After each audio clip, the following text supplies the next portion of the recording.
Hello. Welcome to Let's Talk Truth with Susie Ann. So I'm going to do a little bit of talking. I'm going to talk to you a little bit before I play the podcast. So I've been going through a little transition, a rather major one, and I've already started to get fighting, of course. Let me show you something here. It says your channel. This is YouTube, as you can see, 5 days ago. Your channel has lost access to advanced features. And they said that it was because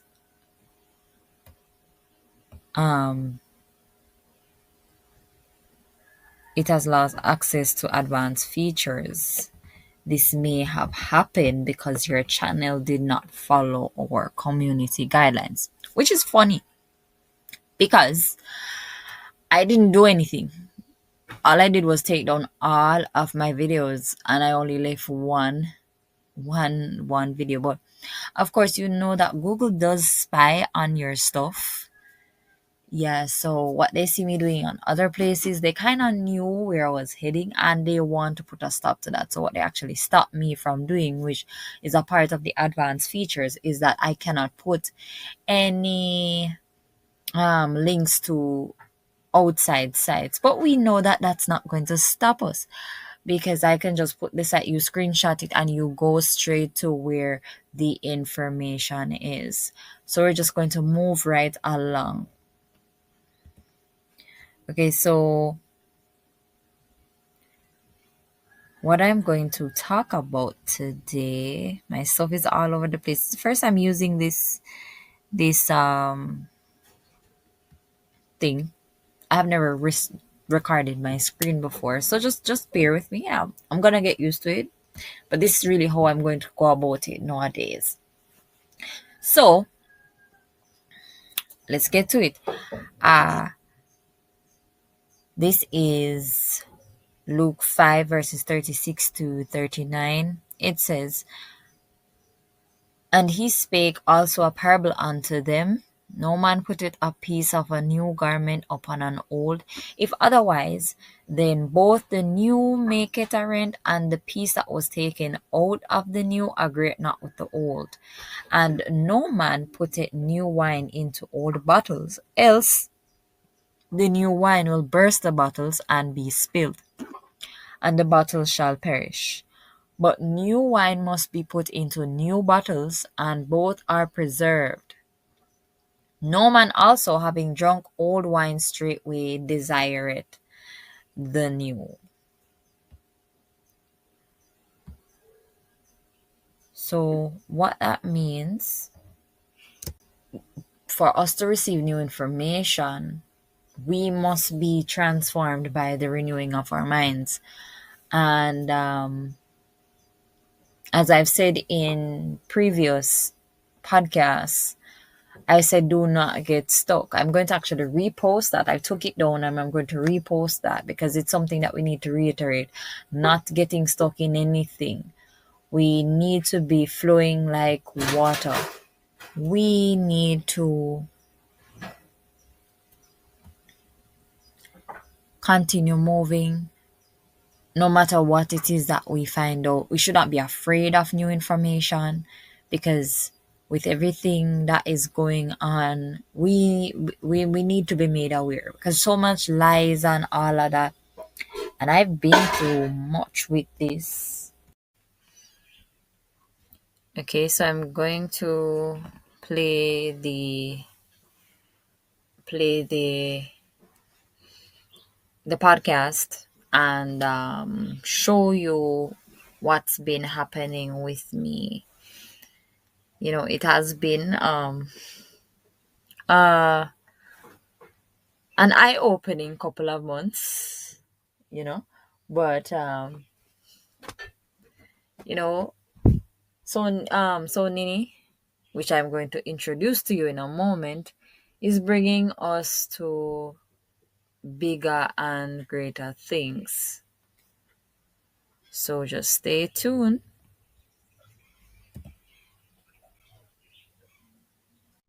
Hello and welcome to Let's Talk Truth with Susie Ann. And this is your host, Susie Ann. Our topic for today is why I stopped calling on the name YAH and also other names. Alright, so as we grow in our spirituality and identity in the Almighty One, there are things that are being constantly revealed and we have to be ready to adjust. Likewise, or we will be left behind in deception. This specific thing was something I was vaguely aware of, but chose to ignore at the time as propaganda. That is, of course, until the Spirit convicted me. While deciding to take my Hebrew studies more seriously, I stumbled upon a video with a brother I listen to occasionally. He was speaking on the Day of Atonement. It was a good teaching and I learned a few new things, but the greatest thing of all, the thing that piqued my interest, was when he mentioned the words the Savior said on the stake, which was, Eli, Eli, lama sabachthani. He asked the African gentleman beside him, what was that term? The young man said it was a Xhosa term. And how the young man actually pronounced it was very different than what we were told. He then went on to tell us the translation, which was definitely not my God, why hast thou forsaken me? Which I always wondered why it seemed like the Savior seemed as if he didn't know what was happening, even though he prophesied it and also prayed and said, oh, not my will but thine be done. But what he said was actually something much more unexpected. He said, this is for the Shabbat keepers. I was like, whoa, really? That is so interesting. So I said, so if this is true, then there must be more Xhosa words in the Bible. It couldn't be the sole, phrase in the Bible. So I went on a word hunt. Sure enough, on this African Set Apart website, shout out to www.whispersinear.com. That's www.whispersinear.com. I found several Xhosa words that were misinterpreted, and it opened my eyes to many things. Then I saw in the article the Almighty's name, soNINI. And the explanation was that the tetragrammaton that we see in Hebrew, that we are told that it actually means YH, WH, because they tell you to read it backwards.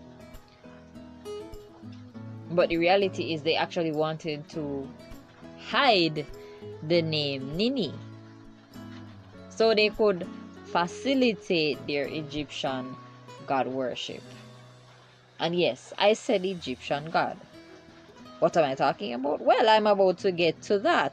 So as I said before, I was vaguely aware of a cult behind the Yahweh, but I was told that we were okay because we said it the other way by saying Yahuwah, but who was like, they were saying that, oh, that person is someone else entirely. But that was just our wishful thinking. Like, we believe whatever we want to believe, even when the facts is in front of us. But seriously, no, like, I've wondered, but have you ever wondered why persons who served YAH were fellow worshippers with Rastafarians, even though they have different beliefs. They even have different messengers, but somehow you see after a while, they start to hang out with one another, and they have fellowship with one another. And also why many of them ended up into Egyptology after a while.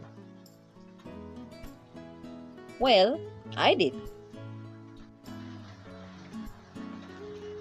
So I was very concerned about it for a while, but sort of brushed it off as like, an individual problem. Like that was a problem with the individual and not the entire thing.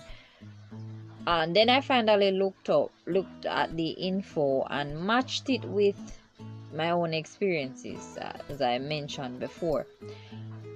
And I realized that there was indeed something very wrong. And I'm going to try to tell you in this podcast a little of my experiences. But let me get first into the information I found out about this. So, for one, the name YAH or YAH is an ancient Egyptian deity. The Rastafarians call him Jah. He is a lunar deity, as the meaning of the word YAH is moon.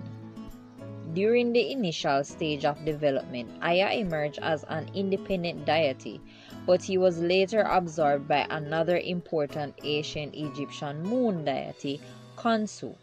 According to some researchers, YAH is the adult form of the moon deity Khonsu. In Egyptian art, he has a resemblance to Khonsu, but instead of moon symbols, he wears an Atef crown with another disc above it.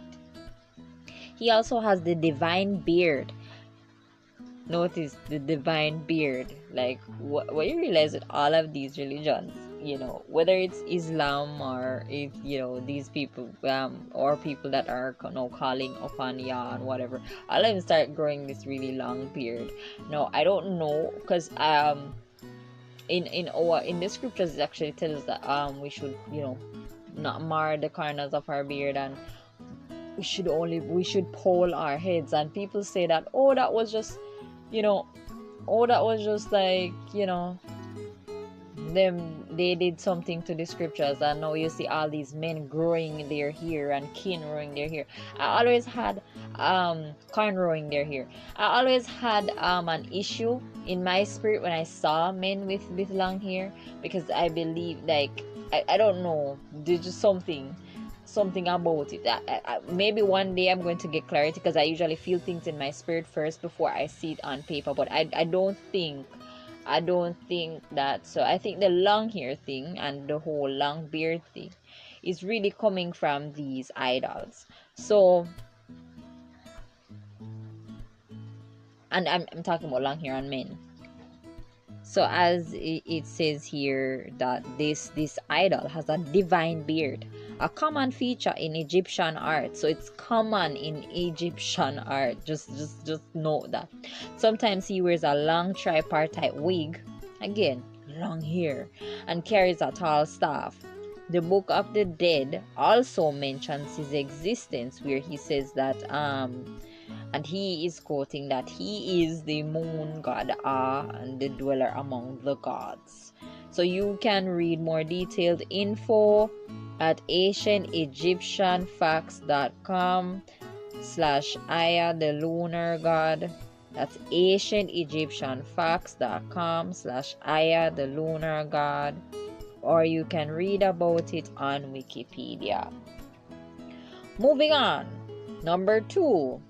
The other name, because I told you it was just not just that, but it's other names. Now, the other one is Yahweh or Yahuwah. This name is referred to as the desert deity, and is said to be an ancient Semitic deity, because Semites did not have one. They didn't have one deity that